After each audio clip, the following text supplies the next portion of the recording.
السلام عليكم، عاملين إيه أخباركم؟ يا رب دايمًا تكونوا بخير، وأشوفكم دايمًا بخير. إن شاء الله دلوقتي هنبتدي كورس جديد لBlender. كورس 3D هو قوي جدًا، جدًا، جدًا، وهيعجبكم جدًا إن شاء الله. يالّا بينا توكلنا على الله.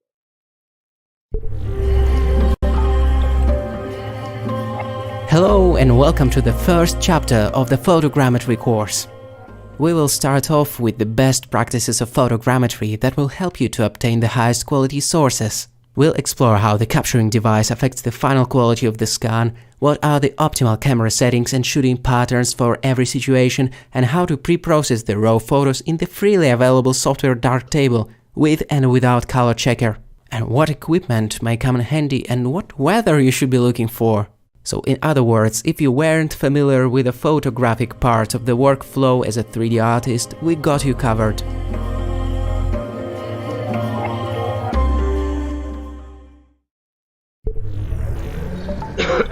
One of the most common questions about photo scanning is what camera is the best? Can I use my smartphone or should I get a DSLR? In short, all capturing devices have three main properties that influence the photo scanned quality. And that is resolution, spatial fidelity, and access to the raw sensor data. It all boils down to these three properties, so in this tutorial we'll have a look at them. Let's start off with resolution. The common sense tells us that the more pixels have the source photos, the more points there will be after the alignment process. That's practically the first thing that comes to mind, and it's not too far away from the truth. Obviously, the 6 megapixels photos produce way more dense point cloud than the 0.6 megapixel sources. And then, if all other properties are equal, the higher resolution sources produce better meshes after reconstruction, and in turn, it results in crispier textures. And it all sounds good, but only if all other properties except resolution are exactly the same. Then the resolution becomes the only factor influencing the quality of photo scans, and we should obviously aim at getting the device with maximum resolution available. But there is a but. There is one more thing that influences the quality of photo scan data, and it is spatial fidelity, or effective resolution. The filmmaker and pixel pusher Steve Yedlin tells us in his blog that this one number, which is resolution, we believe somehow corresponds to the audience perceptual experience of sharpness and clarity. But the reality is that there are other attributes in the camera and throughout the image chain that all play a role: sensor noise, film grain, halation, edge contrast, you name it. In other words, the quality of pixels. Well, if resolution is quantity, then spatial fidelity is quality. The obvious example of pixels that don't have enough quality is the noise, caused by high ISO, for example.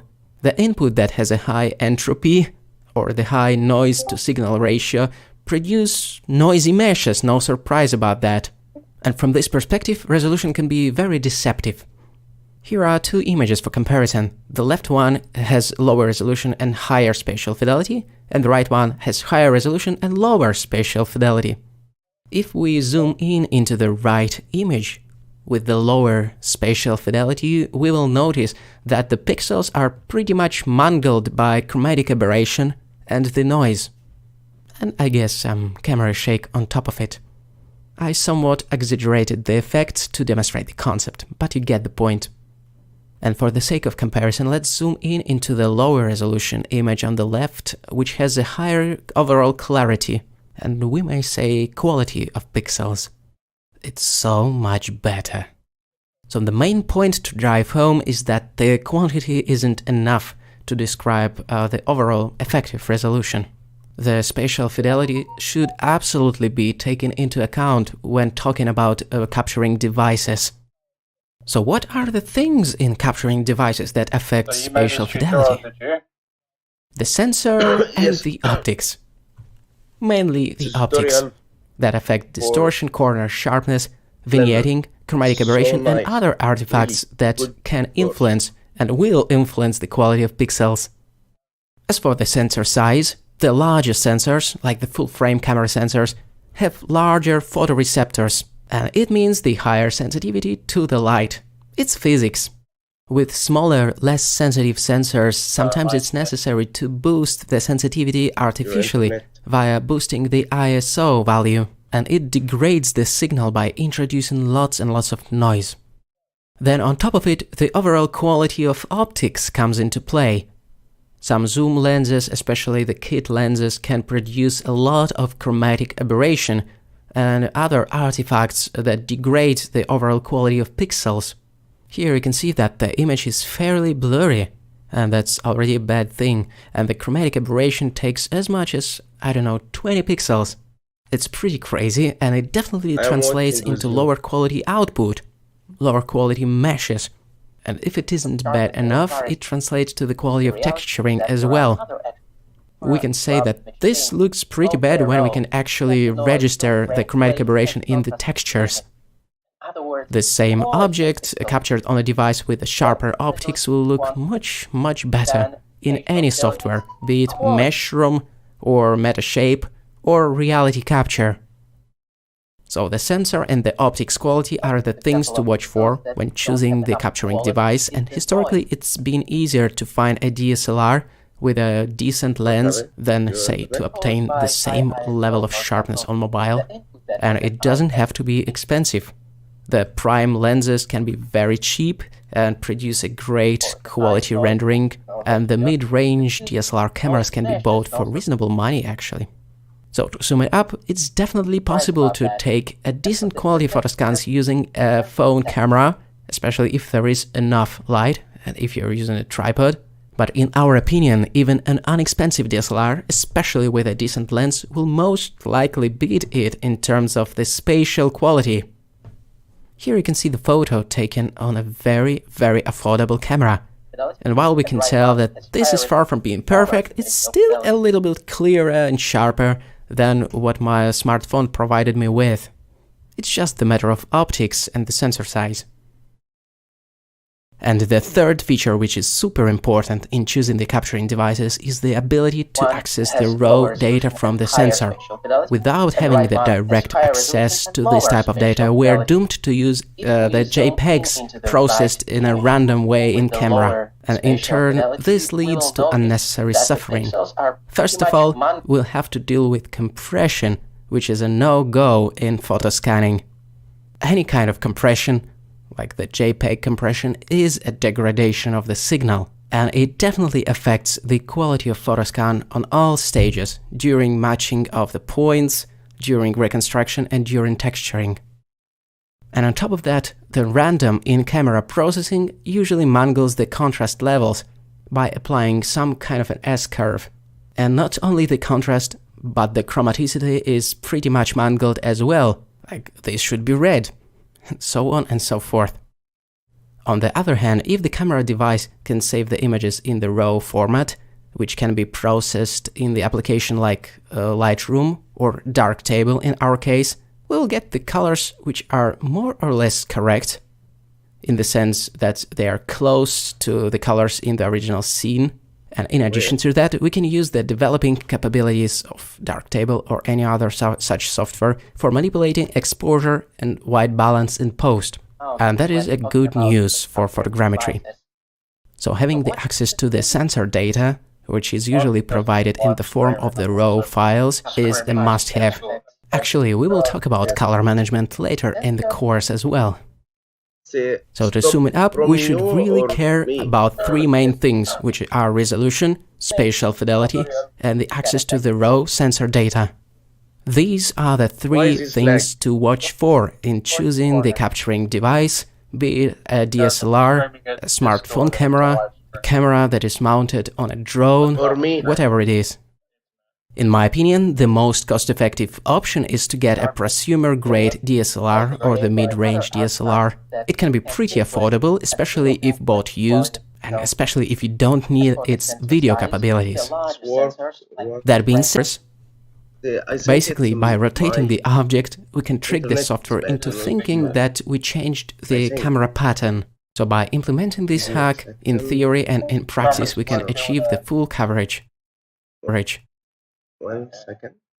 As for the facades and walls, we don't simply rotate around a single point in space, like our pivot point, But instead we move along the wall while keeping the same distance to this object and keeping the camera pointed straight into the wall.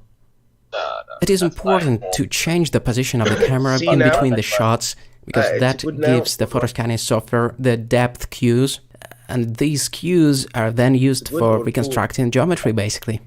It is also fairly important to keep the same distance to the object in between the shots, because that's the optimal use of resolution. Another crucial thing to maintain in between the shots is overlap. Let's repeat it together. The photos should overlap, and the overlap can be as large as 90%. If the facade geometry is more or less complicated, it can be useful to tilt the camera ever so slightly when walking along the wall. Like, for example, if we pointed the camera straight into the wall and moved along the wall like this, we would have missed the left and the right sides of the column. The work around this issue is simply maintaining the sharper angle, like this, and then change the camera angle like this to capture the surfaces that point to the right, and hopefully that will allow to nail down the full range of surface intricacies that this wall might have. Another thing that is absolutely crucial to get it right is the depth of field. It is important to keep objects in focus, and the closer is the focal point to the camera, the more shallow will be the depth of field. And conversely, the further away from the camera is your focal point, the larger depth of field you will have. So, for example, if you would like to extend the focus to the entire building and not only this corner, you simply make a few steps away from the building and change the focal point, and voila, everything should be in sharpness now. That's definitely not super intuitive for non-photographers like me, but this is a nice little tip to remember. Here's a practical example of the relationship between distance to the object and depth of field. If you're standing too close to the column, you cannot put both the column and the wall behind it in focus. But as soon as you back off a little bit and change the focal point, it will be much easier to fit everything within the depth of field.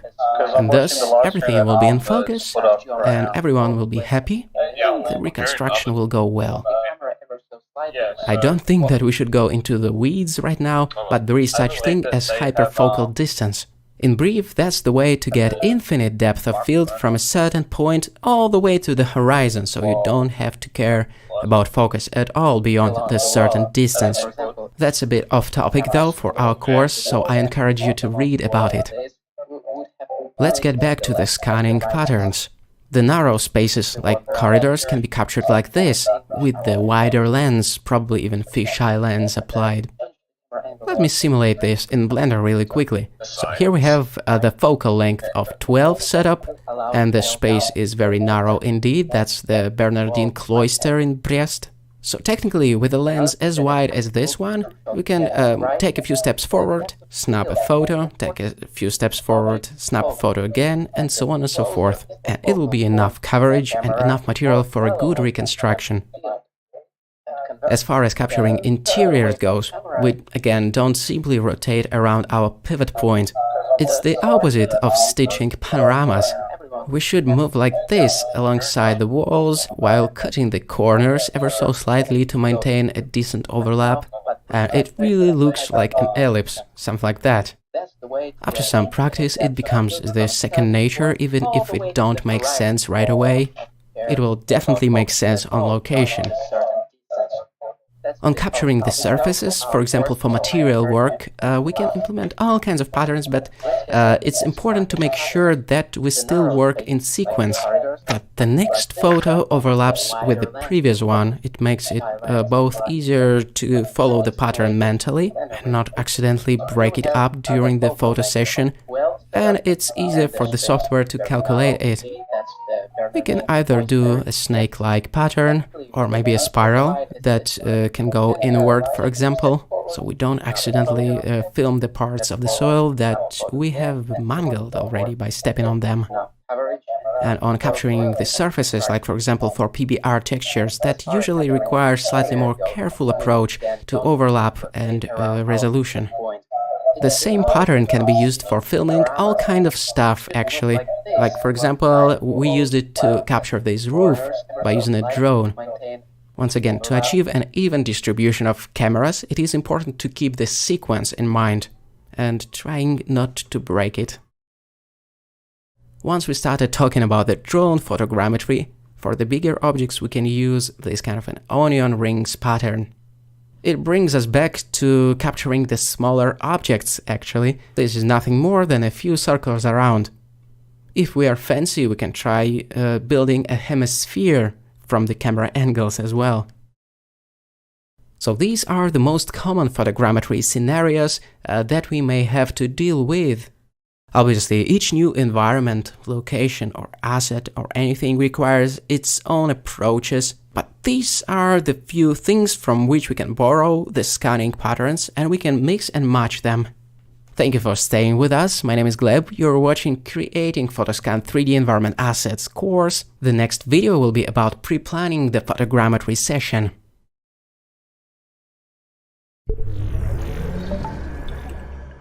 An important part of the photogrammetry process is pre-planning. The entire process starts with scouting the location that you would like to capture.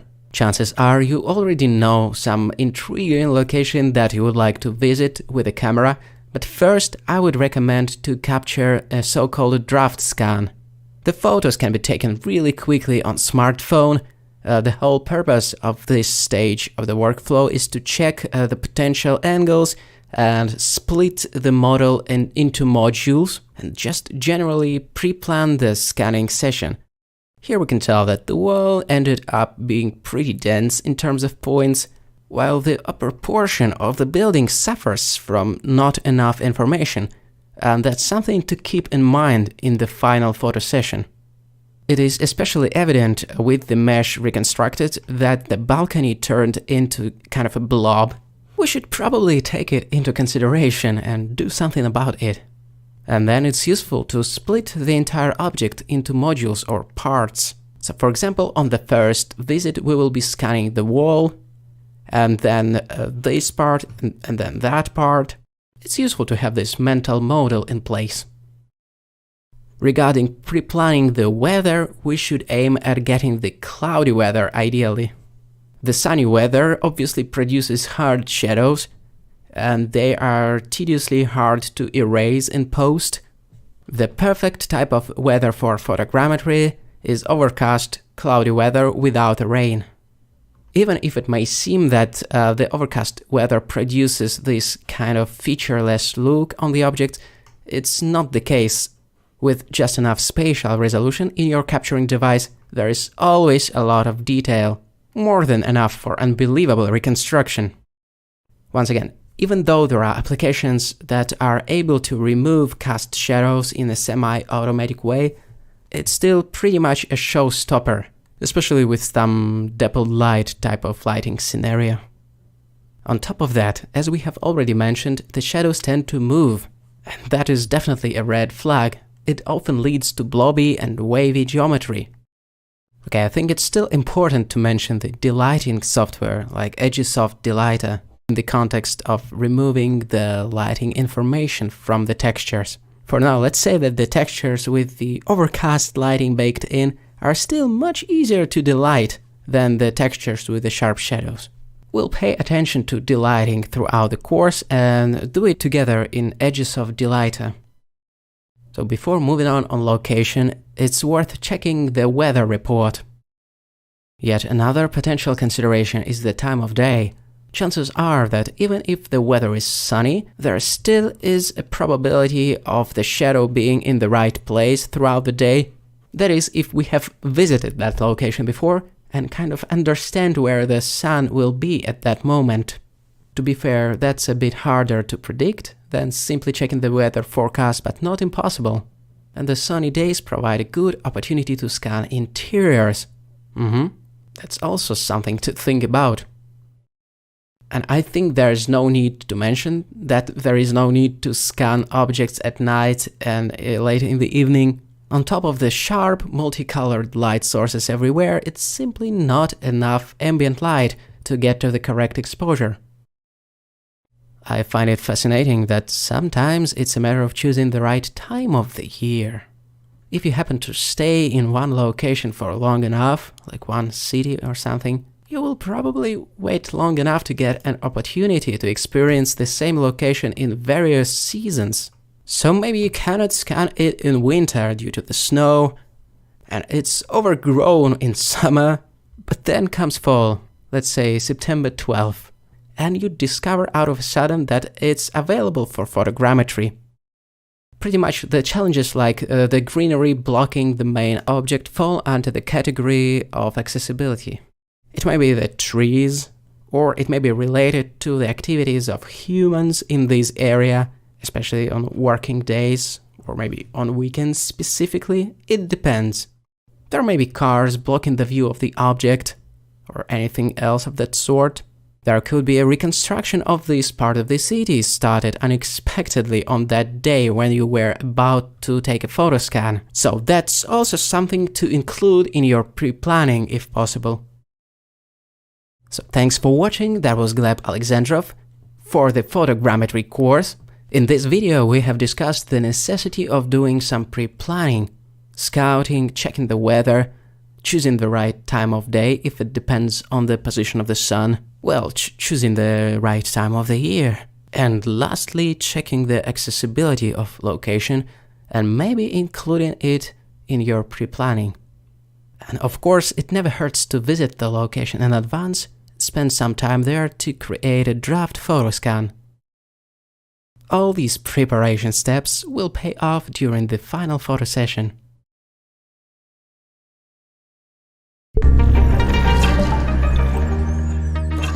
Hello my friends, in this episode from Photogrammetry course we'll have a look at the camera settings, which are optimal for capturing photo scans. We'll explore such basic things as ISO, shutter speed and f-stop in the context of photogrammetry, but actually we will start off with talking about RAWs. As we have mentioned already, such important decisions as color management shouldn't be left to camera to decide. The random in-camera color presets usually just mangle the contrast levels and the colors in general. And when it's coupled with compression of a JPEG format, for example, it's a disaster. By shooting in RAW, we get the access to the sensor data and we can arrange the colors in a physically plausible way, which is very close to the reference. More about that in the color management video. So that's the first thing, switch the RAW on. Okay, let's skip setting the mode to manual for a minute and talk about setting the white balance instead. An awesome benefit in shooting in RAW is that we don't need to calibrate white balance on set. We can do it in post, on developing the RAW sources. But you would need some kind of a reference, a gray card for example. Otherwise the process becomes a little bit eyeball-y. In other words, we don't have to care about setting the white balance in camera that much. It all can be sorted out later. The next thing that we should take care of right away is setting the mode to manual. Now, every camera has the auto mode, but it's no good to let the camera decide what the exposure should look like. It will lead to inconsistent, flickering output. And not only brightness will flicker, but also the depth of field due to the changes in f-stop. It is much safer to set the mode to manual. That will fix the ISO, f-stop and shutter speed settings. Alright, so we have switched the camera mode to manual. Now what should we do with the settings that contribute to exposure? How to get to the correct exposure? Every camera has the exposure value meter, and the most straightforward thing that we can do is to keep that meter around 0. Well, the EV values of -1 to +1 are acceptable, but if it's around 0, it means that you're just doing it right most likely, and hopefully there will be no overexposed or underexposed parts. What are the dangers of overexposure and underexposure? When the exposure value is set to the right, we run into the risk of clipping the higher end light values, like on the white bricks here. While this is not the end of the world, and we can still try to bring back those highlights in special software like Darktable, it's still pretty bad. And obviously, if we underexpose the photo, or expose it to the left, we will most likely discover a lot of noise in the darks after bringing it up in post. Or we will lose the darker portions altogether. So watching the EV meter is the good starting point. It's not always possible to keep it consistently around the zero value though through the entire photo session. Sometimes the lighting conditions in one part of the environment may differ drastically from the other part of the environment. The wall that is further away from the main source of light will naturally be way darker than the area that is close to it.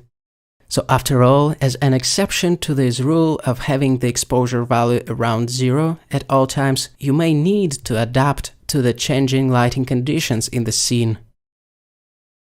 Alternatively, you probably have such thing as exposure bracketing in your camera and you can turn it on. Exposure bracketing means that the camera snaps a bunch of exposures on releasing the shutter. For example, -2, 0 and +2. And then these multiple exposures are automatically stitched into a high dynamic range file, for example 32-bit EXR in post.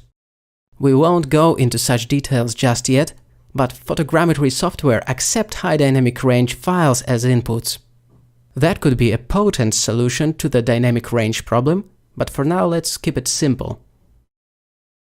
Next, we have to take a closer look at the ISO, f-stop and shutter speed values. These three things are probably the most important to nail, and you will be tweaking them most often as well. By boosting the ISO, we can amplify the sensitivity of the sensor at the cost of extra noise and degradation of signal. So the perfect value for ISO is the lowest value available. Typically, it's the ISO of 100. But it's also the darkest value as well. What could we do to compensate the light levels? Simply put, we can use the slower shutter speed. For example, by slowing down the shutter speed to 1/10 of a second, we regain the EV values necessary to get the correct exposure. So yay, we can just use the slower shutter speed and there are no drawbacks. Not really. A really slow shutter speed makes a handheld shooting produce lots of motion blur due to the hand shake, and neither the optical or in-body image stabilization could help in such case. What could help though is using a tripod. So if you have some time to move the tripod in between the shots, it definitely sounds like the best solution. Okay, the next super important camera setting is the f-stop value, or aperture. The problem with opening up the aperture to allow more light in is that the depth of field becomes shallow, and once you... Hello and welcome to the first chapter of the photogrammetry course.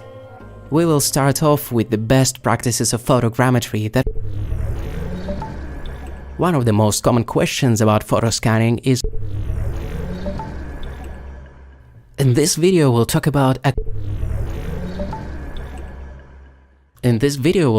how to scan objects.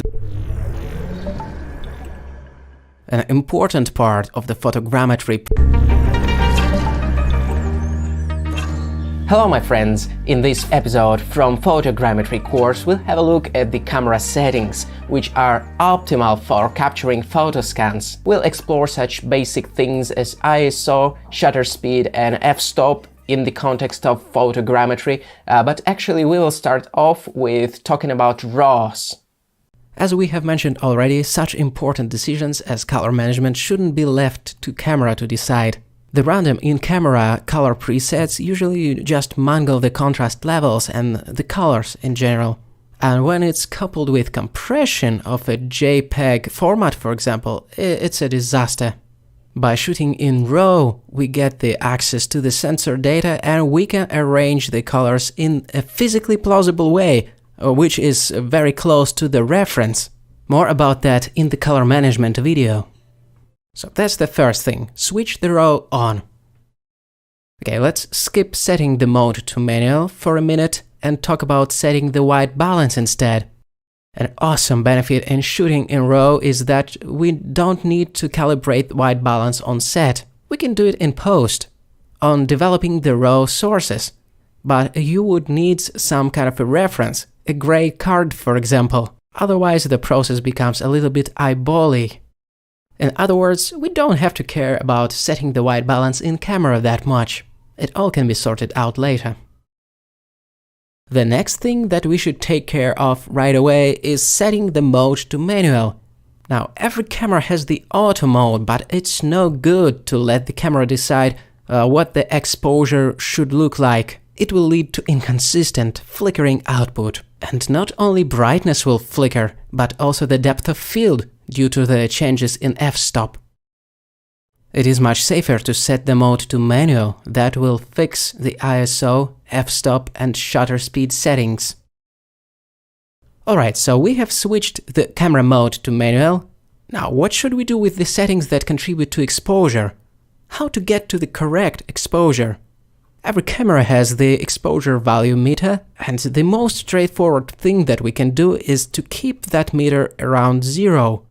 Well, the EV values of -1 to +1 are acceptable, but if it's around 0, it means that you're just doing it right, most likely. And hopefully there will be no overexposed or underexposed parts. What are the dangers of overexposure and underexposure? When the exposure value is set to the right, we run into the risk of clipping the higher end light values, like on the white bricks here. While this is not the end of the world, and we can still try to bring back those highlights in special software like Darktable, it's still pretty bad. And obviously, if we underexpose the photo, or expose it to the left, we will most likely discover a lot of noise in the darks after bringing it up in post. Or we will lose the darker portions altogether.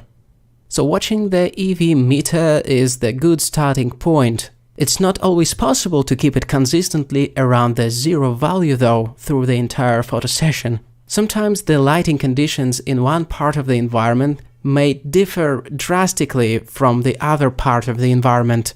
The wall that is further away from the main source of light will naturally be way darker than the area that is close to it. So after all, as an exception to this rule of having the exposure value around 0 at all times, you may need to adapt to the changing lighting conditions in the scene. Alternatively, you probably have such thing as exposure bracketing in your camera and you can turn it on. Exposure bracketing means that the camera snaps a bunch of exposures on releasing the shutter. For example, -2, 0 and +2. And then these multiple exposures are automatically stitched into a high dynamic range file, for example 32-bit EXR in post. We won't go into such details just yet, but photogrammetry software accept high dynamic range files as inputs. That could be a potent solution to the dynamic range problem, but for now let's keep it simple. Next, we have to take a closer look at the ISO, f-stop and shutter speed values. These three things are probably the most important to nail, and you will be tweaking them most often as well. By boosting the ISO, we can amplify the sensitivity of the sensor at the cost of extra noise and degradation of signal. So the perfect value for ISO is the lowest value available. Typically, it's the ISO of 100. But it's also the darkest value as well. What could we do to compensate the light levels? Simply put, we can use the slower shutter speed. For example, by slowing down the shutter speed to 1/10 of a second, we regain the EV values necessary to get the correct exposure. So yay, we can just use the slower shutter speed and there are no drawbacks. Not really. A really slow shutter speed makes a handheld shooting produce lots of motion blur due to the handshake, and neither the optical or in-body image stabilization could help in such case. What could help though is using a tripod. So if you have some time to move the tripod in between the shots, it definitely sounds like the best solution. Okay, the next super important camera setting is the f-stop value, or aperture. The problem with opening up the aperture to allow more light in is that the depth of field becomes shallow, and once you start closing the aperture by increasing the f-stop value, everything gets in focus, but everything gets darker as well. And we also need to compensate it somehow. You guessed it, by slowing down the shutter speed again. Alright, shutter speed saves the day again. So you're telling us that we should put the f-stop value as high as we can? we need to put everything in focus, right? Well, there is a caveat as usual. Let's compare two f-stop values, 6 and 20. You can tell that with the f-stop value of 6, some parts of the wall still fall out of focus. So let's crank up the f-stop all the way to 20 and compare the results. Now it seems that pretty much everything is in focus, and that's a good thing. The bad thing though is that the phenomenon known as diffraction comes into play. In other words, a photograph grows progressively less sharp as you go from f8 to f11, from f11 to say 18, and at some point it becomes really bad and blurry. At the f-stop of 6 it isn't prominent at all, but see what happens at the value of 20. Everything got a little bit blurry. That's diffraction. And in many lenses it's kind of unavoidable once you start really closing the aperture. So to find a sweet spot in setting the f-stop value, feel free to experiment with the f-stops in between, let's say, 8 and 11. Now let's summarize this section by naming the optimal values of ISO, f-stop and shutter speed again. When the tripod is available and you're willing to use it, then feel free to set the ISO value at its lowest. The aperture, or f-stop, should be somewhere in between 8 and 11, and then set the shutter speed to such value to get to the correct exposure. These settings are a good starting point. But yet there are different environments with different lighting conditions. Let's have a look at how the camera settings would change depending on the environment. Let's say we have to photoscan a dim lit place like a warehouse. The camera settings that we have just discussed are very universal, and they are a good fit for dim lit places as well. First of all, we don't have enough light to shoot handheld, so we assume that we'll be using tripod. So the first thing we do is drop ISO all the way to 100, set the f-stop to 11 to make sure everything is in focus, and then slow down the shutter speed to 1/15 of a second to get to the exposure value of 0. You'll need a tripod to keep the camera steady at such shutter speed, and you'll probably need to set a timer in the camera settings in order to not shake the camera additionally on releasing the shutter. Or alternatively, a remote would come in handy in order to not press any buttons at all. Many modern cameras can connect to smartphone, so that can serve as a remote. The other type of photoscanning scenario is when there's enough light to shoot handheld, for example outdoors. By saying enough, usually it's not nearly enough to drop the ISO all the way to the lowest number, so a compromise has to be taken. For example, ISO 200, f-stop 5.6 or something like that. And then the crucial thing, when shooting handheld, the shutter should be set as fast as possible. Let's say faster than 1/50th of a second. Otherwise it will be shaky no matter the optical image stabilization or in-body image stabilization. The important thing to understand about shutter speed is that it's measured in seconds or fractions of a second, and at first it could be slightly tricky to interpret the numbers after the division sign or the slash symbol. The higher is the number after the division sign, the less time the shutter remains open. So a 50th of a second is actually 2 times slower and 2 times brighter than a 100th of a second. And obviously 1 second is much slower and brighter than 100th. Returning to our handheld scanning example, the shutter speed should be pretty fast to avoid motion blur. It also depends on the focal length, but let's say without going too deep into the weeds that the shutter speed for the handheld shooting should be somewhere in this range. It would be a pretty safe bet even for the hands that are not super steady like mine. But what camera settings to set in the darkest dungeons, where there is very little light indeed? In such extreme conditions, enabling the in-camera flash may come in handy. The ISO should be at its lowest, f-stop at 11, a pretty fast shutter speed, and the flash.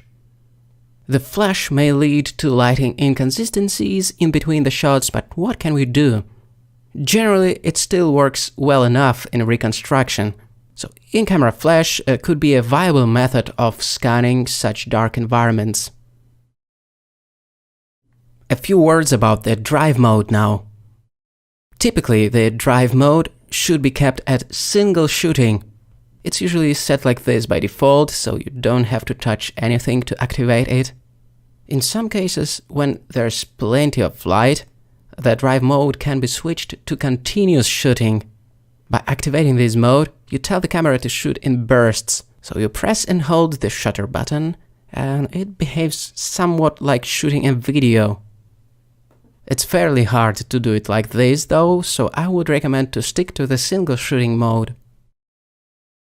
So these are the essential camera settings used for photogrammetry. It is important to understand them all. It would take some time and some practice, most importantly to memorize all these settings and use them accordingly, but it's totally worth it to be able to create the highest possible quality models. In addition to the camera settings that we have just discussed, it's important to reiterate the lens settings useful for photogrammetry once more. As we've mentioned before, the quality of the final photo scan largely depends on the quality of pixels in the source photos, and that depends on the quality of optics, alongside other things. Some lenses tend to produce a lot of chromatic aberration and other artifacts, while other lenses are much sharper and cleaner in terms of how they render stuff. The prime lenses usually tend to be slightly better than the zoom lenses in terms of these artifacts, but the zoom lenses also perform very differently depending on the focal length, for example. And not only the focal length, but also the diaphragm value or the f-stop value. It is worth checking on the internet what are the sharpest focal lengths for your zoom lens. For example, 50mm proved to be sharpest on Sigma 17 to 55mm zoom lens. And in addition to that, the f-stop value of 8 has proven to provide a quite sharp rendering as well. So that's definitely something to check out if you have the variable zoom lens. Okay, what else can be said about the zoom lens settings? The photogrammetry software loves when all the source photos have been captured at the same focal length. That makes it easier to reconstruct. So if your lens doesn't have a switch that fixes the focal length, you can do it manually by simply taping it. Yeah, I know it looks gross. The other factor that influences the choice of the focal length is framing. How do you like to frame the object? If the object is pretty small and you still want to frame it in the optimal way so it occupies the most of the image, then zooming in and going with a larger focal length makes sense. As for the f-stop value, as we remember, the larger it is, the wider is our depth of field.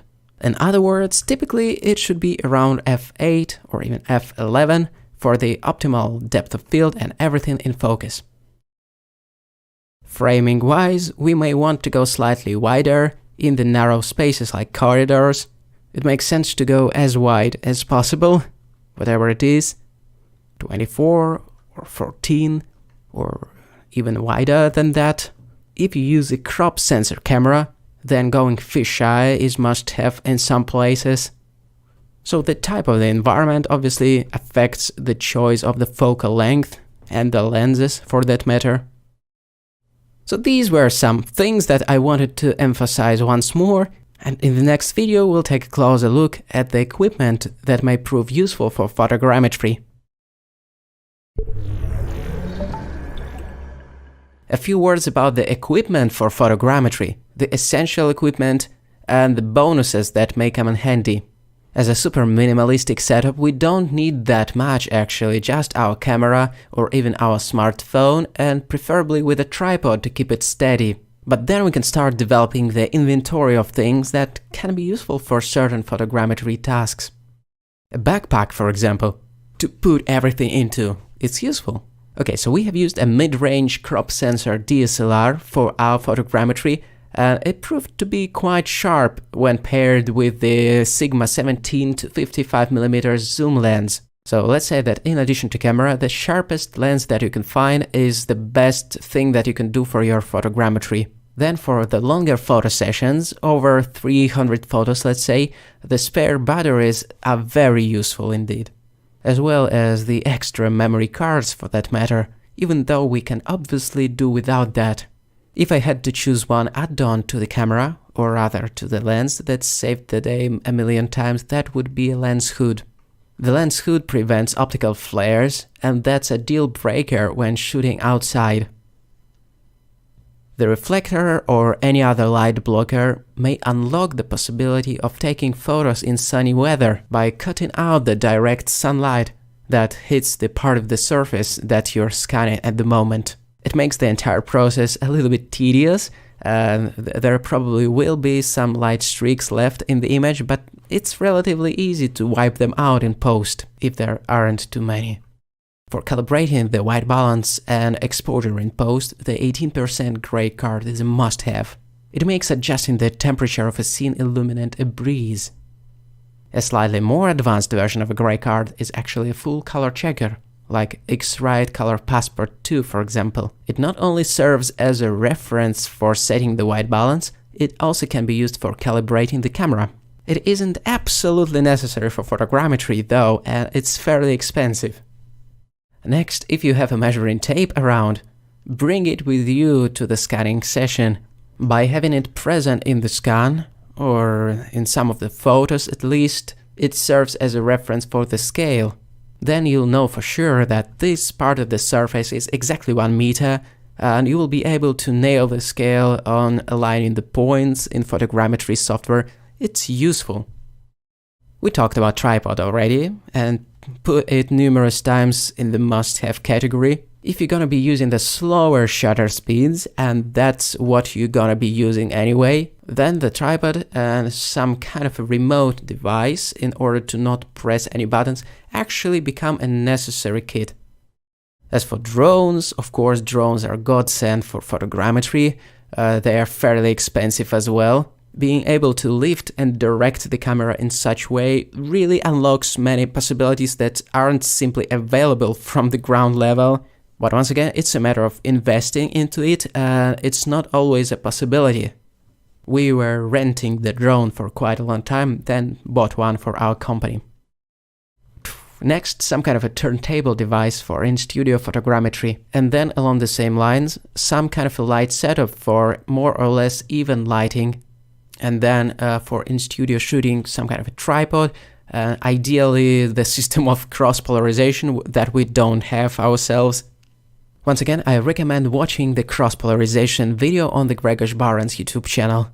Speaking about the in-studio scanning, having the turntable alone already unlocks interesting possibilities of photoscanning the full 360 degrees objects. Everything else is a nice bonus, but not absolutely necessary.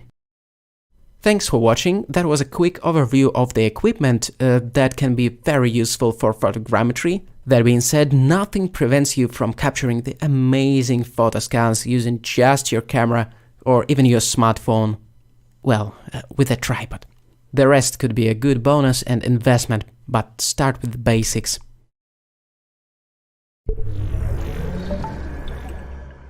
And now onto the color management in the context of photogrammetry.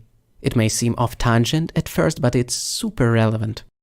The basic premise is that the naive approach to color management, for example, letting the camera decide on what format and what color signs to use and whatever, may lead to the colors that are off, the contrast that is broken, and so on and so forth, while the correct color management pipeline guarantees the correct colors that are close to the reference and many other benefits that you'll love.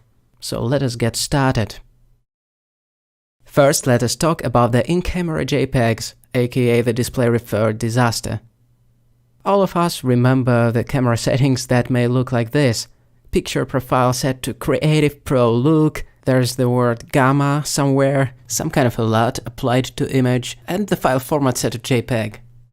And sometimes we just don't give these things proper attention in photogrammetry. We just snap photos as if there is no tomorrow, then save everything to JPEG, because that was the default setting on the camera, and drag it all into Reality Capture or other photo scanning software, let it do its job, and unsurprisingly it results in the acidic looking and pretty bad looking texture of our photoscan. And unfortunately that's only the half of the problem. We'll see in a moment what's the rest of the problem, but for now let's try to decipher what actually happens when we follow this color management pipeline. So what does actually happen with what we called the naive color management system, or how the ground truth gets distorted? First of all, we have some real-world environment that we take the photos of, aka the ground truth. Then the light from this environment hits the camera sensor. The light that reached the camera sensor gets recorded. It is recorded as pure intensities and gets its color data from the Bayer pattern. We won't go into these details just yet. Let's just mention that it's saved linearly, without any perceptual curves and other effects applied. It's saved in a physically based way, as it is. And then if the in-camera based processing happens, usually the base curve or the contrast curve is applied to this data. It already makes it stray from the physically based representation that was recorded by the sensor, and then it gets even worse with the creative color tweaks put on top of it. And then, depending on the device, even more creative color tweaks can be applied to it, especially if it's a smartphone. It's surprising how skewed the colors may become after all the processing. And then it's all saved to JPEG, which is a compressed format. And after all these manipulations, we can practically no longer reconstruct the light that hits the camera sensor to know how this original scene looked like. This type of approach to the image creation pipeline is called the display-referred approach, and so we get the display-referred texture. The display-referred images are meant for presenting on display, not for using them as textures. And so when this image is used as texture, we apply some kind of secondary processing on top, be it a filmic color management, a contrast curve, or anything of that sort, and we get the double processing effect. We get nuclear oversaturated colors, crazy levels of contrast, and generally not very pleasing look in the end. And what's even more important, we get the colors that are no longer representative of the original environment. The other type of issue with the display-referred texturing is that we can no longer align the images from different devices properly. They will have different tint, different contrast levels, so on and so forth. So where is the way out of this color management hell? Well, we can start by using the raw photos or digital negatives, preferably with a color checker. It will be the scene-referred approach. So we have some kind of a scene or environment. The light of this environment hits the camera sensor and gets recorded linearly. Then we try to get back or to decode this light with applying some white balance and exposure tweaks in the meanwhile to get as close to the original environment in terms of colors by using the color checker to prove ourselves as possible. So what we do, in other words, is that we decode the scene-referred values based on the information from the sensor. So with this scene-referred workflow in mind, the process could look like that. First we snap the raw photos, which are at the same time uncompressed, and then we develop them into images in a special software like Darktable or Lightroom, the software that can deal with the digital negatives. Later in the course, we will walk through all the steps of utilizing Darktable to develop raw images together. But for now, let's just say that in Darktable or any other software of that sort, first of all, we try to disable the base curve or the base contrast. We can do stuff like that, like linearizing the base curve, only in post and only with the raw images. Because by default, when the camera uses the format like JPEG and bakes all the processing into the image, it applies some kind of a base curve that is associated with that camera model.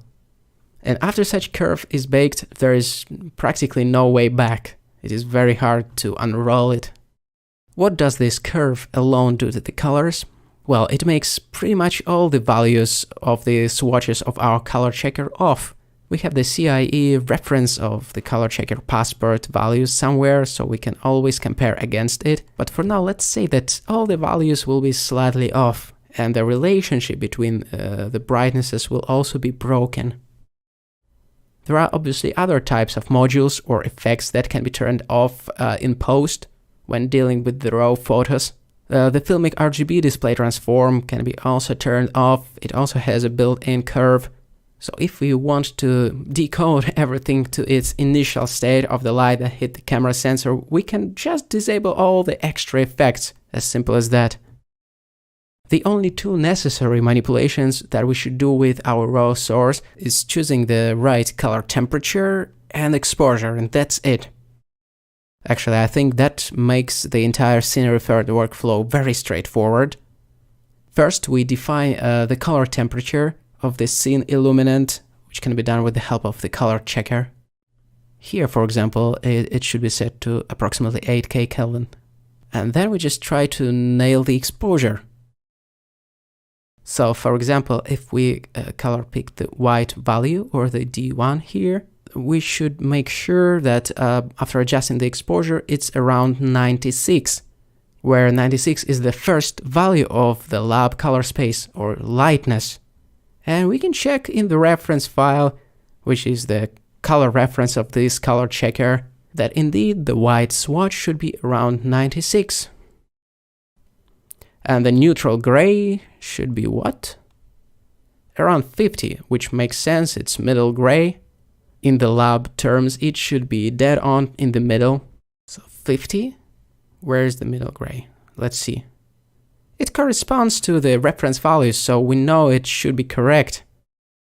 So if our camera is more or less calibrated, the white balance set correctly, the exposure set correctly, all the values should now correspond to their counterparts in the reference file. So that's as close as we can get to the ground truth, and that's with using the raw files. It's not a big deal if we don't have a color checker around, we can use a gray card instead, which is fairly affordable.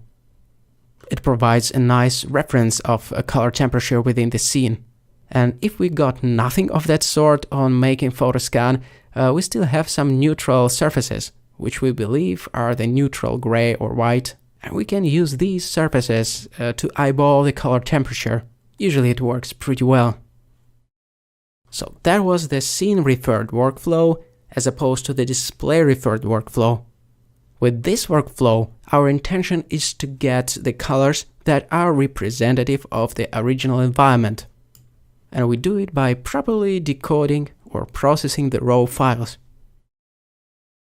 As opposed to how the display-referred textures broke after applying extra processing in Blender or in any render engine, the scene-referred textures behave correctly. Basically, no matter what we do, even after applying the very high contrast or any kind of filter, it will look all right. There is no crazy color tint, the white balance was set correctly, the brightness of the albedo is correct, we'll talk about that later. And as an extra bonus of the correct color management pipeline, we can process the files from different devices and pretty much line them up in terms of colors. So if you, for example, used a drone, a camera of one type, and a smartphone shooting in RAW, now you can pre-process the sources in such ways so there are no visible seams in the photoscans. That's great. That is pretty much it for this tutorial. Thank you so much for watching. In the next one, we'll carry on talking about the color management pipeline, though. To be exact, we'll review two types of photoscanning workflows in relationship to texturing. The first one that deals with the pure light values or material emission, and the second one that deals with the PBR or physically based rendering based materials.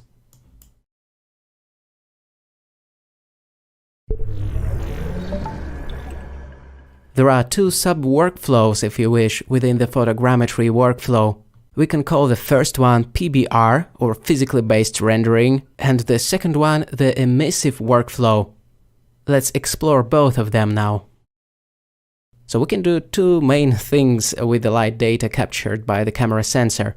We can either turn it into an albedo texture or a base color texture without any lighting present in it, with just a few stops of dynamic range, or we can try to retain as much dynamic range as possible, say the full light play available, and use it as a material emission later on. We can say that the PBR workflow is geared more towards game development and 3D rendering, while the material emission workflow is geared more towards VFX work. It's probably too broad of a generalization, but it's a good starting point. First, I would like to outline the main features of the emissive workflow. Let's say we have a highly contrasted sunlit interior with crazy dynamic range, and the dynamic range spans across many stops of light, almost impossible to capture in one shot on any device. And let's say we also want to retain all the light and shadow intricacies and build the photoscan with all this dynamic range present. We can use the DSLR camera and capture only the part of the range, and that will get transferred into the photoscanned texture. Or we can use the high dynamic range data by capturing a few stops with different exposure for each shot and merging them. But anyway, let's say that we are doing that for VFX and we would like to really retain the original qualities of lighting in this environment. And so we feed the high dynamic range data as the sources for photogrammetry in reality capture, let's say. We haven't removed the light and shadow information in any way. On the contrary, we try to preserve it and turn it into an HDR texture. To do what? To use the emission shader in Blender to reproject this captured light back into the viewer's eye, basically, via rendering. The light that was captured in the photoscan then turned into the texture is reprojected as is. The only thing that we can alter is the strength of this light and maybe its color via the color balance and other nodes in Blender. So that's the first way in which we can utilize photogrammetry and think about photogrammetry as a means of preserving the entire dynamic range of light to reproject it back in 3D. Such formats as 32-bit EXR then become the ultimate way to store the scene-referred light with its full dynamic range. 32-bit EXR is what we call an unbounded format in the sense that it isn't limited to just 0 and 1, or black and white, or 0 and full emission of the display. It's really unbounded. And incidentally, 32-bit EXR files are linear. They store the light values linearly. It's best suited for the scene-referred workflow indeed. The sRGB image formats like 8-bit TIFF, PNG, JPEG, you name it, aren't very well suited for this type of data. In such formats, the intensities larger than 1 simply get clipped, so we technically cannot store the very bright sunspots and stuff like that. Without going into the weeds just yet, here is a quick demo of the photoscan with the high dynamic range texture created from the high dynamic range sources. It's evident even with the low exposure that the bright spots in the texture go well beyond 1. Beyond the white. Actually, it can be 10 times brighter than white, and we can check it in Blender after rendering it out, or 100 or 1000 times brighter than white. In fact, such wide dynamic range photoscanned texture can be used to illuminate other objects in the scene, just like HDR panoramas are usually used. This is absolutely terrific for VFX work, and even though we won't be using that much of this approach in the course, it's still worth noting, because it's amazing, honestly. The workflow that we will be using in the course, though, is PBR, or physically based rendering. So let's now have a look at it. I think we should be familiar with the basics of the PBR, or physically based rendering workflow, because we use it quite often in 3D rendering anyway. PBR workflow requires us to have some kind of a base color texture that we can derive from the scene-referred emission by removing the lighting information from it, or delighting it. And then it becomes a matter of creating the base color texture and other types of textures required for 3D rendering out of the photoscan data. The albedo is the surface reflectance of the material, which can be as low as almost 0% for the darkest material possible, and as bright as 98% of the reflected light in the case of some very bright material indeed. The albedo isn't meant for direct viewing. For example, what looks like middle gray is actually just 18% of the surface reflectance. So when we see such texture being previewed on display with the sRGB gamma applied, it may give us the false impression of the middle gray, which is, well, in between black and white, while it's only 18% of the reflectance actually. So that's something to keep in mind when dealing with the albedo textures. Let's say the stone or the piece of glass or whatever it is on this albedo texture may seem pretty bright, like close to middle gray. But in terms of how rendering engine will interpret this base color texture or albedo texture, it'll be just 1/5 of the light reflected, or actually pretty low reflectance value in other words. So that's important to keep in mind that these types of textures aren't meant for direct viewing, they're meant for physically based rendering, PBR. And that's one more reason why we should stick to the scene-referred workflow when pre-processing the photoscan sources. That gives us a solid reference frame for the generation of such photoscanned textures. Even though we're gonna delight these textures and thus skew it a little bit, it's still a pretty solid reference frame.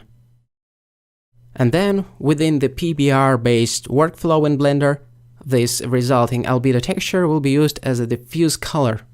It shouldn't have any extra lighting information in it, just the color of the surface, or as we've said, its reflectance value.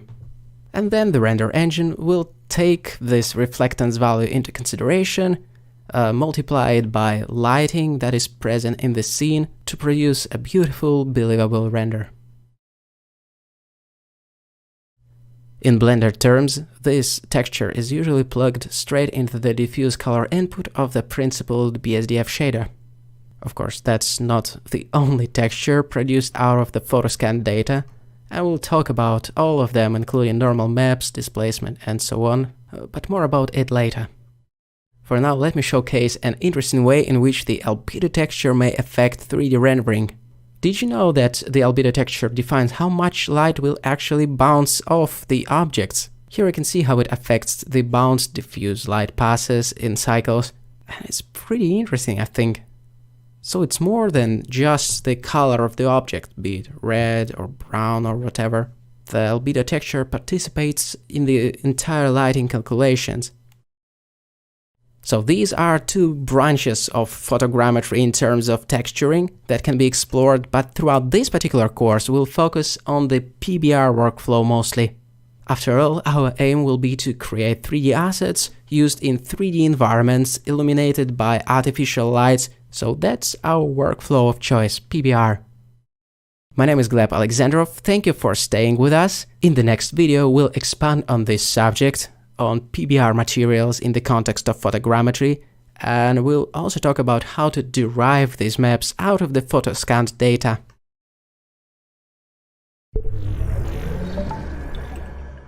In this video we'll talk about PBR, or physically based rendering, in photoscanned assets pipeline. In creating photoscanned 3D assets pipeline, it's very common to have the photoscanned data converted into a set of PBR maps or textures. The albedo or the base color map, the height map, the roughness and normal maps, and so on. Then these maps in turn are fed into the PBR material, like the principled BSDF shader in Blender. The resulting material reacts to the light sources in various interesting ways, is highly realistic due to all these maps combined, and generally the PBR workflow is super common in both offline and real-time rendering, and that's what we are gonna be aiming for with our photoscan data throughout the course. But how the PBR maps are usually extracted out of the photoscanned mesh? For generating the albedo texture or the base color texture, it's a matter of delighting the source photos in some way, like for example in a Darktable, we'll have a look at it later, or delighting it in post after the texture has been generated, in the software like Agisoft Delighter. In Agisoft Delighter it looks like this: we mark the lit and shaded areas, and then pretty much hit the Remove Cast Shadows button, and that's it. We'll discuss the various methods of delighting the photoscan data throughout the course extensively, but for now let's say that the delighted albedo texture is usually derived from the diffuse texture generated by the photoscanning software. The height and normals data can be derived by baking the high poly mesh onto the low poly version of it. Being able to reproject such details onto the low poly version of the model and obtain a physically correct displacement and normal maps is a huge benefit of working with photoscanning. The baking can be done right in Reality Capture or in specialized software like XNormals. Or for that matter, Blender can do some baking too. We will definitely tinker around with all three options of baking the height and normals data in the practical side of the course later on. Then, as we have mentioned, the PBR maps that have been generated from Photoscan are being recombined into PBR material that has various inputs like base color, normal, displacement, as you can see here, and so on and so forth. Some of the maps that aren't so easily derived right off the Photoscan data can be synthesized or generated out of the individual maps. For example, roughness is usually generated out of the color texture. It can be as straightforward as applying the color ramp, inverting the flags, and tweaking the contrast levels. So it's completely possible to generate the roughness map in such a way and some other maps, so it can be either baked or generated. Some of the maps that can't be easily derived from the Photoscan can be painted by hand. Say, if we need the black and white map that describes whether the object is dielectric or metallic, we can simply use the good old painting tools, texture painting tools. So from time to time, the manual approach will still be required to get the necessary maps or to adjust the existing ones. Here, without getting too technical, I still wanted to mention that there are ways of capturing the PBR data, such as roughness, reflectivity. You can check this amazing article on the filmicworlds.com blog. There is an intriguing technique described there of utilizing cross-polarization to break up the components of light, like the diffuse light and the specular light on the objects. And thus it's technically possible to capture the specular passes. It is just pretty technical. Also, feel free to check the cross-polarization video on Grzegorz Baran's YouTube channel. It also sheds the light on the cross-polarization issue in photogrammetry. When dealing with the practical examples later on, we will try to keep it simple though. We'll be dealing with these four maps mainly: albedo, height, roughness and normals. We'll focus on deriving these four physically based rendering maps from our Photoscans, and trust me, it will be quite enough to create striking materials that will react to the light dynamically, and that will work in both the offline and real-time rendering conditions.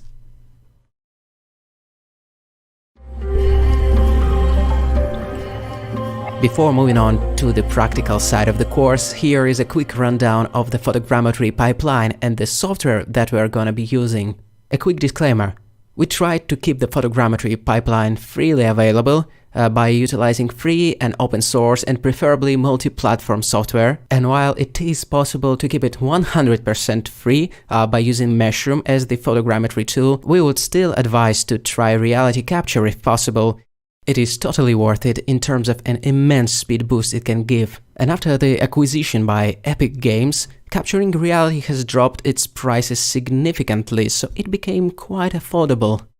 Alright, so we give you a quick rundown of the software that we'll be using throughout the course for our photogrammetry pipeline.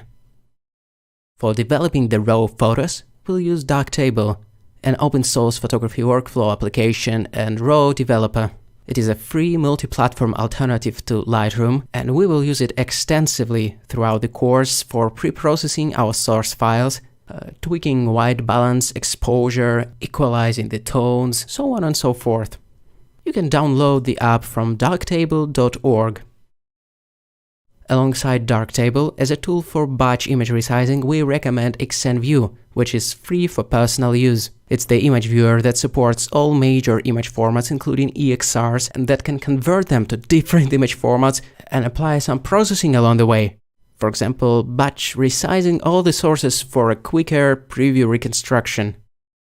Then for photogrammetry itself, we're gonna be using Reality Capture, which is probably the fastest and most reliable photogrammetry software available. We're gonna be using the PPI, or Pay Per Input license, which is the most affordable of it all, and it works like this. Once you drag your source images into RC, which is freely downloadable, it will calculate the price for licensing all the inputs. Meaning that if you want to export this object as an OBJ or FBX with textures, you would need to pay for it once, basically, for licensing these source photos. The good news is that it's possible to control and potentially optimize the price of licensing the source images by downscaling them in XNView or Darktable before bringing it into Reality Capture. In this slide you can see how changing the resolution from 5K pixels wide to approximately 2K pixels wide drops the price down from approximately $3 to just a quarter.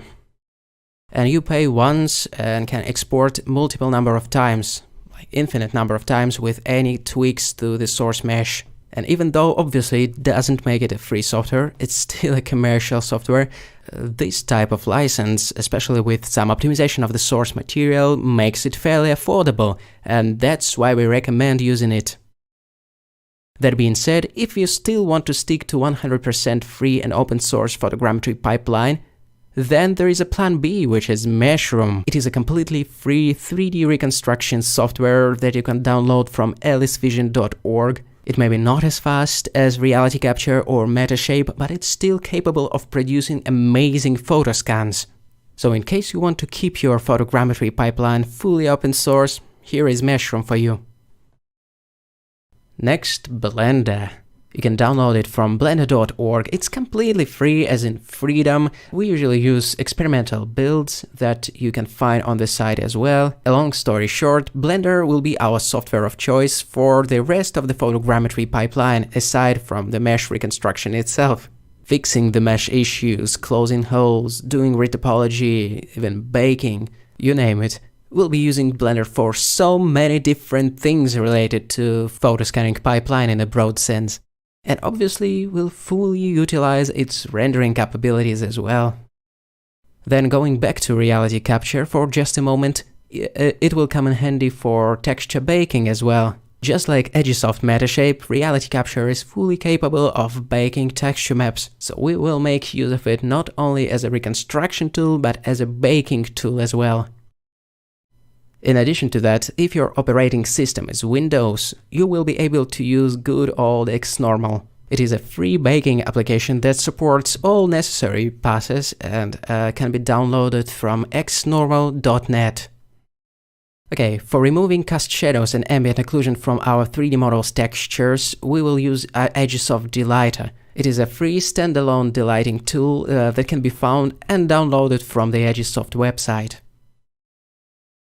And GIMP is gonna be our free and open source tool for editing texture maps. A full disclosure, we invested in the multi-layer clone tool in GIMP, and now thanks to the amazing GIMP co-maintainer Joan, who coded this feature, it's now a part of GIMP. So now we have an image editing software that can clone across multiple PBR maps, across multiple layers, and that is amazing for editing photoscanned PBR maps and making them seamless. As an alternative, Affinity Photo also supports this workflow and multi-layer clone capabilities. So maybe if you already possess Affinity Photo license, you can use it as well. Alright, for intelligent image upscaling, we'll use Cupscale tool that can be downloaded for free from GitHub. It's an optional software though, and no big deal if you won't install it. But in case you would like to try the neural network-based image upscaling, this could be the tool of choice. Yet another tool that we won't be using in the first version of the course at least, but that could still be very handy for processing the photogrammetry-based textures is Quixel Mixer. So I thought I would just mention it. It's a special mention. So that was a quick rundown of our photogrammetry software of choice. Feel free to download it all, install it, so you're completely ready to start the ball rolling and actually move on to the practical side of the course. Thank you for watching and see you in the practical side of the photogrammetry course.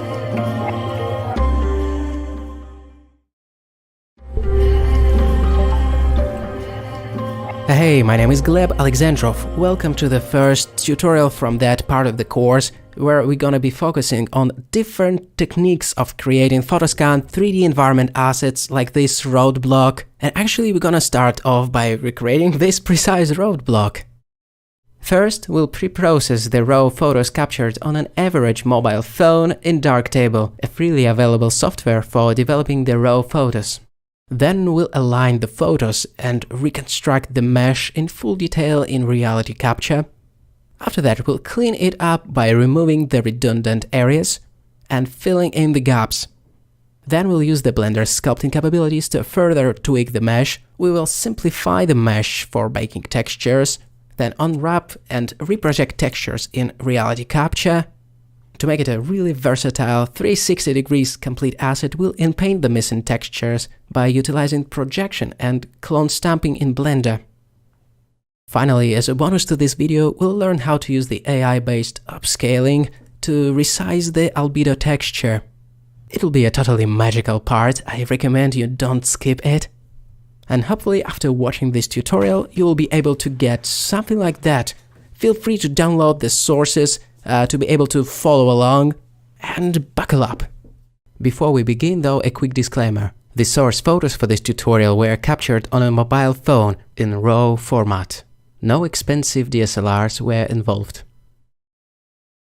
Our workflow of creating Photoscan 3D assets starts in Darktable.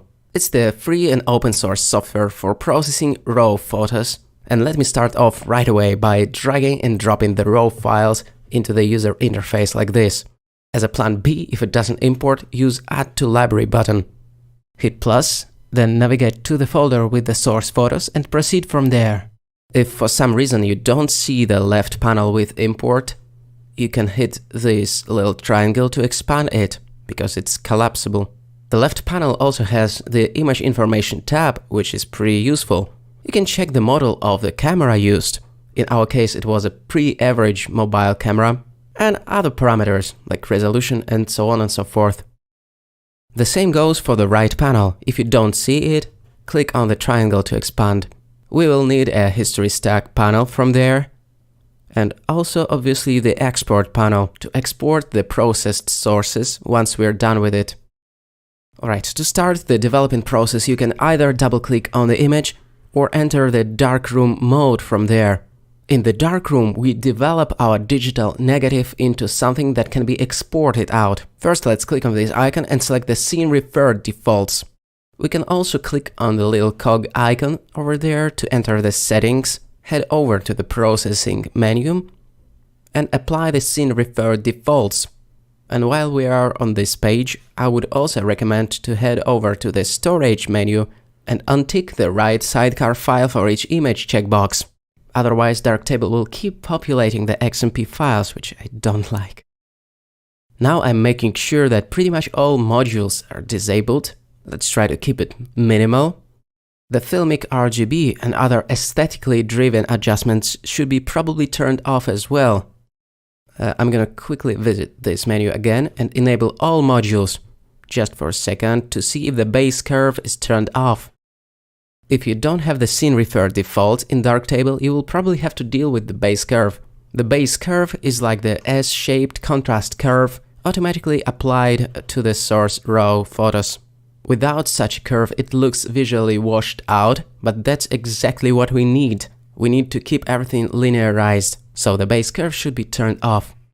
Let me re-enable the scene referred tabs and start the actual adjustment process.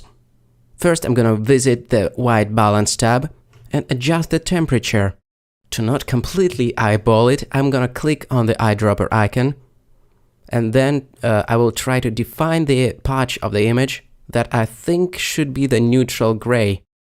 It's pretty hard to nail without the gray card reference present in this scene, or the color checker, for example.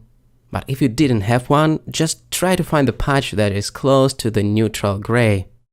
I think that should be close enough. It's a good indication that the white balance is set correctly if everything starts to look a little bit yellowish. It means that the influence of the blue sky goes away, and that could look unnatural indeed. On the other hand, we are preparing the albedo texture, not the final image.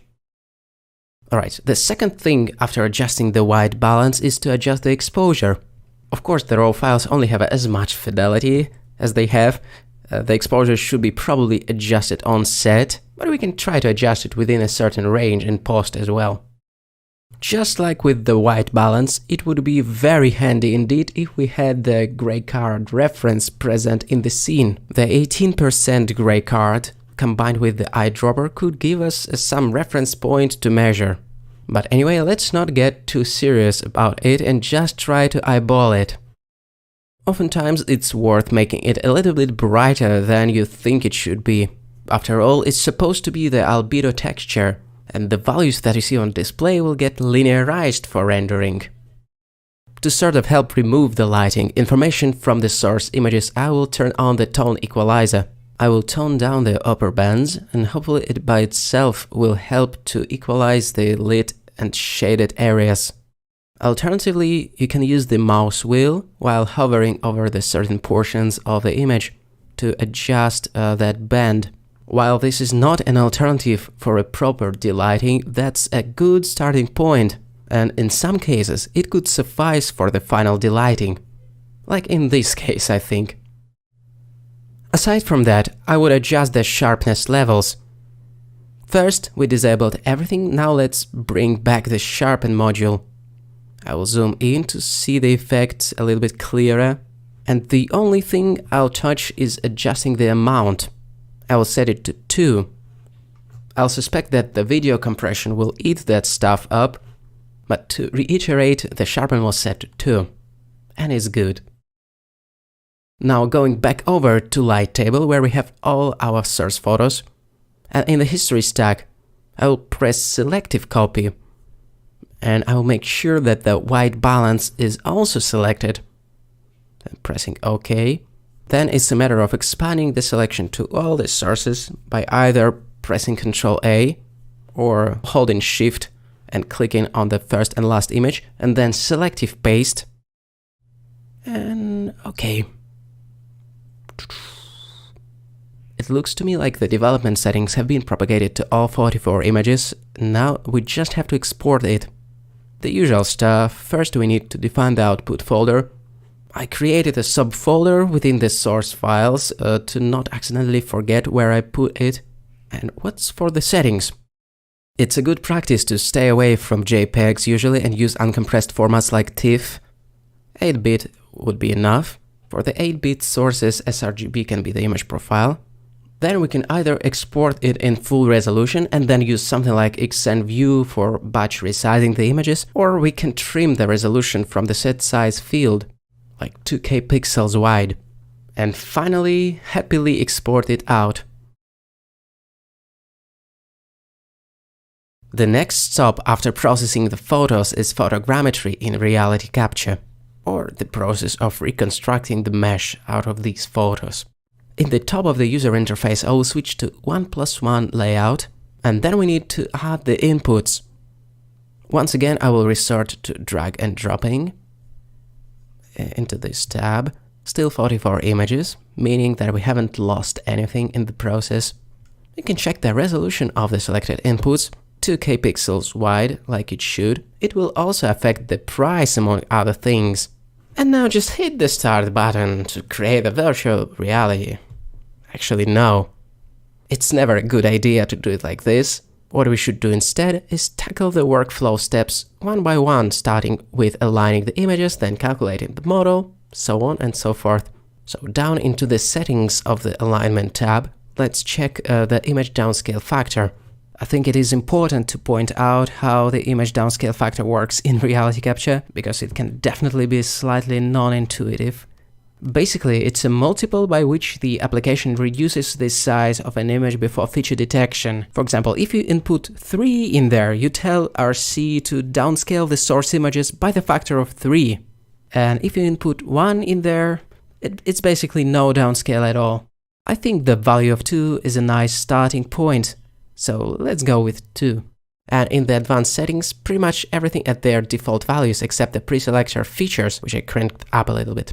By default, Reality Capture keeps this value pretty modest. I don't remember exactly what it is, but in my tests, cranking it up to something like 40 or 50,000 resulted in more reliable camera matching. Okay, let's hit Align Images. It should be a quick process, considering that the initial resolution was pretty low. Luckily, all 44 cameras have been matched. You can see that point cloud, which is the sparse point cloud. Within the Tools menu, we have the Reconstruction region, which can be cleared, and the ground plane that can be adjusted. After clicking the ground plane icon, you will see the gizmo, and by using this gizmo, you can orient the model in space. it's usually better to do it from the orthographic projections, like the top one. And while it's not strictly necessary, it usually makes the life a little bit easier on processing the mesh later on. Aligning it from the left perspective, then from the front view. It's not clear whether the ground is a little bit tilted or the object itself. Okay, now back into the perspective view. Looks to me like it's oriented very nicely, and now we can set the reconstruction region. It can be shrunk down and tailored to the object by adjusting the handles, and it tells Reality Capture to process the mesh only within the confinement of this bounding box. Obviously, it helps to save up the computer resources, especially if the sparse point cloud extends far beyond that bounding box. The next logical step after obtaining the sparse point cloud is to turn it into the dense point cloud and to mesh it. These two operations are joined in Reality Capture. So let's head over to the Mesh Model Settings, Image Depth Map Calculations, and within the Normal Model tab, let's check the image downscale. As depth maps and mesh calculation is the most resource-intensive step in the whole photogrammetry pipeline, you should be careful with the image downscale. 1, meaning the original resolution, is not usually the best option right out of the box, but I know what I'm doing, and we have resized the source photos anyway, remember? So I went with the image downscale of 1, meaning the original resolution. And voila, after some 10 minutes of processing, which is blazing fast compared to many other software, Reality Capture really shines in that department, we got a pretty high quality mesh with 4.6 million triangles. I will call it high poly because naming is really important. I will keep reminding ourselves about the importance of naming throughout the course. Okay, so right after meshing, we can proceed with colorizing the asset. I'm checking that the texturing and coloring resize is set to 1 in the colorize settings and pressing the big bad button. Unlike texturing, colorizing uses vertex colors. It neither generates an UV map or texture, it just assigns the colors to the individual vertices of the model.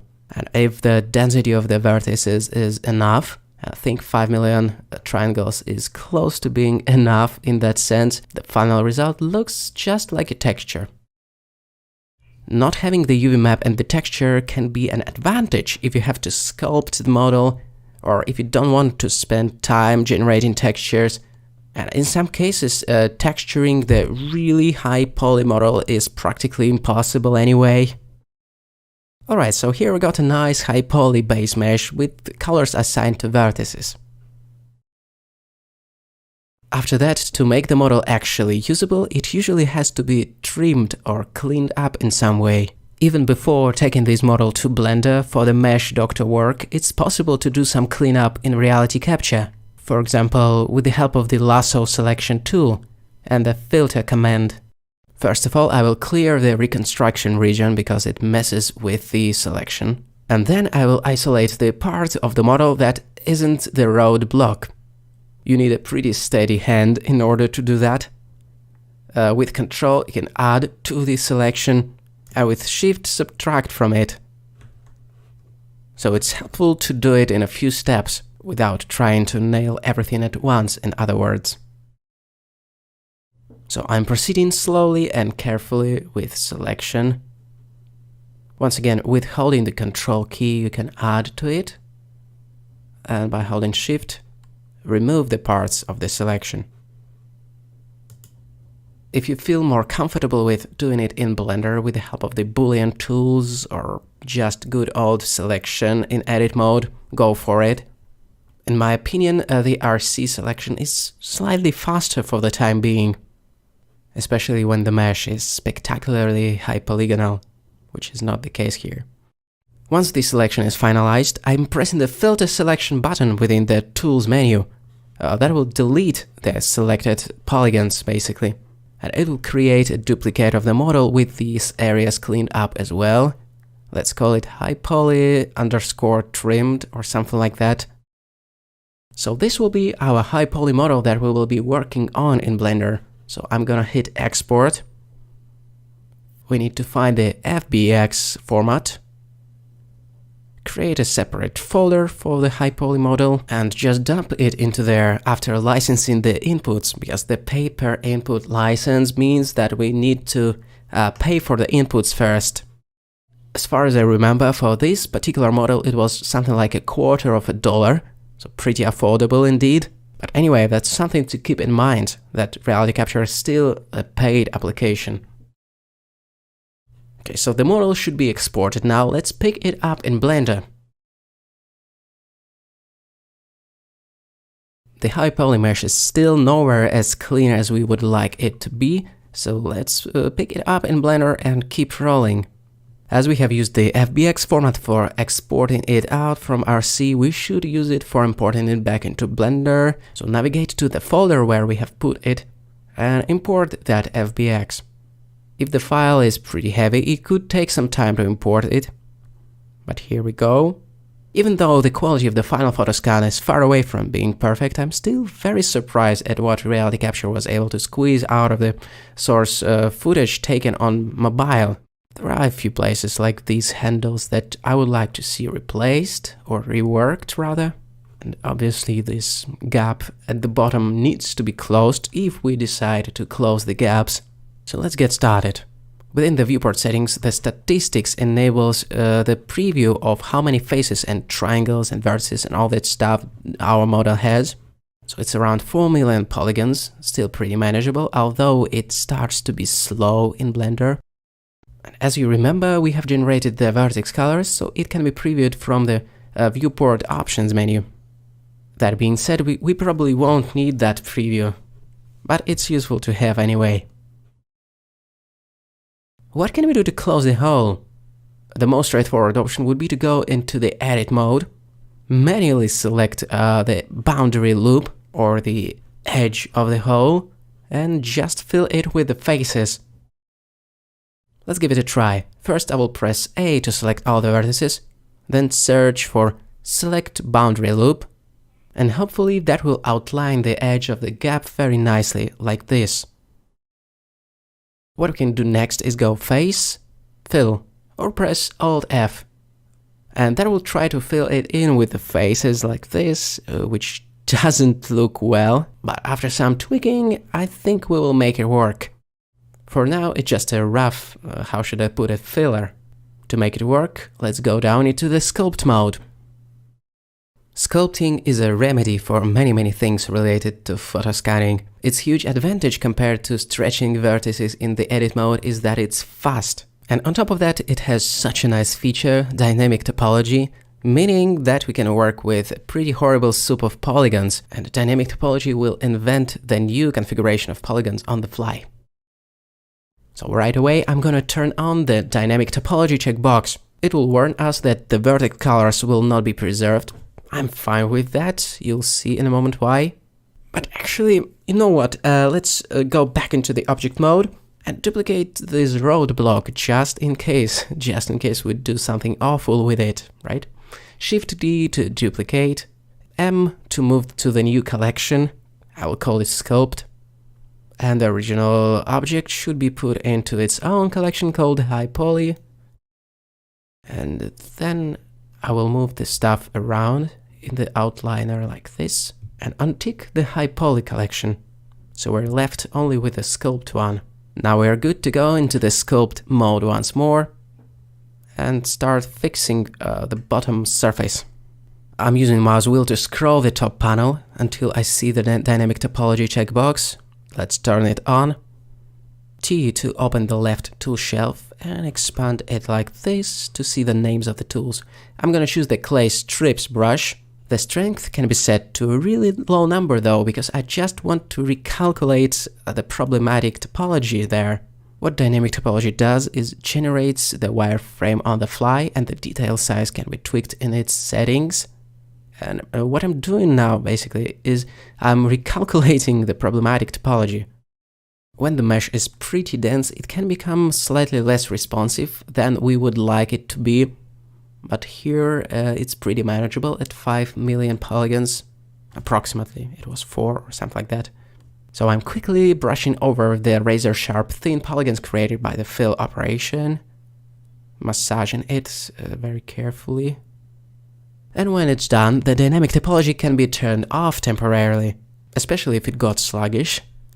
And we can proceed with using any brushes we like, for example the scrape brush.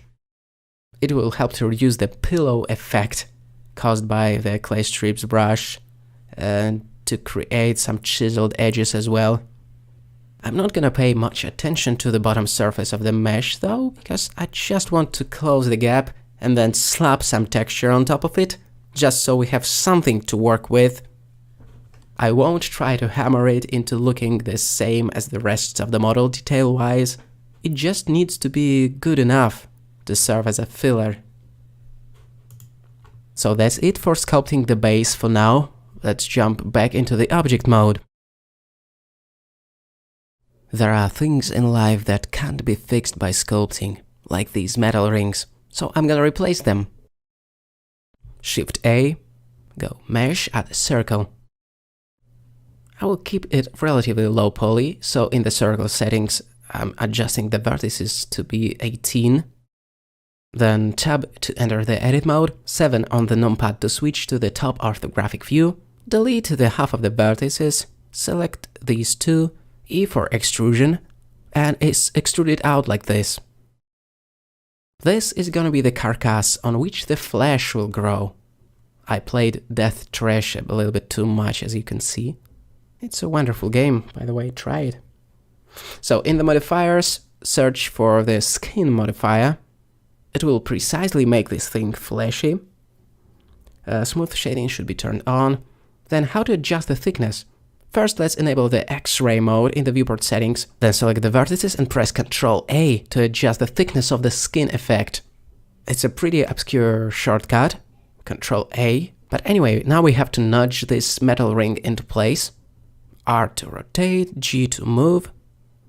So I roughly place it where the original one was, supposedly. It can be hard to tell, but it's not super important, we can nail it approximately. And when the left side of the roadblock is done, we can start working on the right one. So Shift D to duplicate it, R to rotate. There are cases when in the mesh doctoring process you realize that everything should be reconstructed from scratch. There is nothing strange in it, it's totally possible when dealing with Photoscan meshes. Okay, I'm putting the circles within the Sculpt collection and disabling the visibility of these circles temporarily because I'll be working on the base mesh now. Look, we recreated the metal rings, but we still have to remove them from the high poly mesh, right? So back into the Sculpt mode, choose the Clay Strips brush. Now we need to remove these parts somehow. It's easier to do it with the dynamic topology turned on, I think. So let's navigate to the top menu, check the DIN topo, and then brush these rings out of existence with a higher strength like this. You can hold Shift to enable the smoothing effect. And right now DIN topo is set to relative detail, so if you are farther away from the model, the generated polygons will be bigger, so it can be used to our advantage. I don't care much about the details for now, just removing these parts. Now let's work on the top one. The process is the same. Shift to smooth it out, Ctrl to subtract, or to push the polygons inwards. As usual, I'm trying to follow the shape dictated by the reference model. Now moving onto the right side of the mesh and trying to dissolve the protruding parts there. It is almost satisfying to see these rings melting away under our brush strokes with the help of dynamic topology. It is such a useful workflow that we can remove geometry like that on the fly without caring too much about the wireframe and stuff like that. Thanks goodness we have such thing as dynamic topology implemented in Blender. And thanks Blender devs, as usual. And now back into the object mode again. I think it's time to re-enable the visibility of the circles. And I think we pretty much finalized the look of the high poly model. There's just a few minor things left, and we can proceed to creating the low poly alteration. Essentially, all that we do right now will result in two things, the high poly and the low poly mesh. Hopefully, if we did a good job with tweaking these meshes, there will be no gaps in both of them and no artifacts. So in order to start creating the low poly model, I will duplicate all that we have and move it to its own collection. But before we start working on the low poly one, I remembered that we still need to do one more thing, which is pretty minor and insignificant, but anyway. These metal details in the high poly version can be slightly smoother and high definition, so subdivision surface should be added, I think. To compensate the loss of the volume after subdividing it, I will select all the vertices, Ctrl A, and increase the thickness of the skin. I will do the same for this mesh, select it, Ctrl 1 to add the subdivision modifier with one level. Maybe crank it up to 2 or leave it at 1, and then Ctrl A while having all the vertices selected and crank up the thickness. Imagine that the same process has been propagated to the right side with two circles there, and now we're pretty much ready to create the low poly alteration of the roadblock. Next, we need to somehow turn this 3+ million polygons model into a workable low poly version of it. We can go ahead and add the decimate modifier. Alternatively, it can be done in RC with using the Simplify tool, but I prefer to do all the mesh operations in Blender where possible. So what this modifier does is reducing or optimizing the face count based on the ratio slider. We can see the current face count read at the bottom of the modifier interface. Right now it reads 3 million. And as we drop down the ratio, the number of polygons will be crunched down according to that ratio. So the ratio of 0.01 resulted in approximately 30,000 faces. If we wish, we can do simplification in a few steps. So first let's apply the decimate modifier and right away add it back. Now it should be slightly more responsive, so you can watch the effect in real time practically. Especially with the wireframe toggled on, it's very evident what's going on. And what should be the final amount of polygons depends on many things, on where you're gonna use it, on how you're gonna treat the textures,